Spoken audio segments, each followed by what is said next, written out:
அனைவருக்கும் வணக்கம். சம்மர் ரொம்ப ஹாட்டாக இருக்குல்ல, அதுக்கு சின்ன சின்ன டிப்ஸ் சொல்கிறேன். நீங்கள் குளிப்பீங்க இல்லையா? குளிக்கும்போது இந்த மாதம் ஃபுல்லாக தலைக்கு குளிங்க. சில பேர் வந்து வாரத்துக்கு 2 நாள் 3 நாள் தான் தலை குளிப்பாங்க. இந்த மாதம் மட்டும் தலைக்கு குளிங்க. அது ஸ்பெஷலாக எப்படி குளிக்கணும்னா, ஷவர் இருந்தால் ஷவரில் குளிங்க. அந்த தண்ணி நல்லா ஹீட் இறங்கும். இல்லை கப்பில் தான் எடுத்து குளிக்கிறீங்கன்னா, டக் டக்குன்னு இப்படி ஊற்றாம அந்த கப்பை எடுத்து மெதுவா ஊத்துனீங்கன்னா, நீங்க 10 கப்பு ஊத்துறதுக்கு சமம். 1 கப் அப்படி மெதுவா ஊத்தும்போது, என்ன வேலை செஞ்சாலும் ரிசல்ட் வரதுக்கு கொஞ்சம் தாமதம் ஆகும். ஆனா, இப்படி குளிச்சு பாருங்க. அந்த ரிசல்ட் அந்த ஹீட் இறங்குறது உங்களுக்கு அப்படி ரொம்ப நல்லா தெரியும். அப்புறம் சின்ன சின்னதா உங்களுக்கு தெரிஞ்சது தான். வெள்ளரிக்காய் சாப்பிடுங்க, வாட்டர்மெலன் சாப்பிடுங்க. இன்னொன்னு வந்து வெந்தயம் இருக்கு இல்லையா? வெந்தயம். அது காலையில எந்திரிச்சு 1 ஸ்பூன்.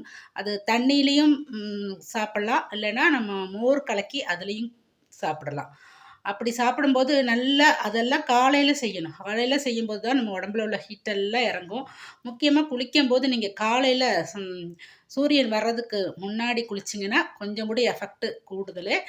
ஆ செஞ்சு பாருங்க. செஞ்சு பார்த்துட்டு அதோட ரிசல்ட் உங்களுக்கு தெரிஞ்சதுன்னா, எனக்கு வந்து கமெண்ட் பண்ணுங்க. 1000 பேர் பார்க்கறதுல 10 பேர் ஃபாலோ பண்ணி அந்த ரிசல்ட் கிடைச்சாலும் எனக்கு சந்தோஷம் தான். அந்த ரிசல்ட் எங்களுக்கு கிடைச்சது அப்படின்னு சொன்னீங்கன்னா, எனக்கு ரொம்ப சந்தோஷம். யங்ஸ்டர்ஸ்க்கு தான் முக்கியமா இந்த மெசேஜ் எல்லாம் பாஸ் பண்றேன். எல்லாம் உங்கள் நன்மைக்கே.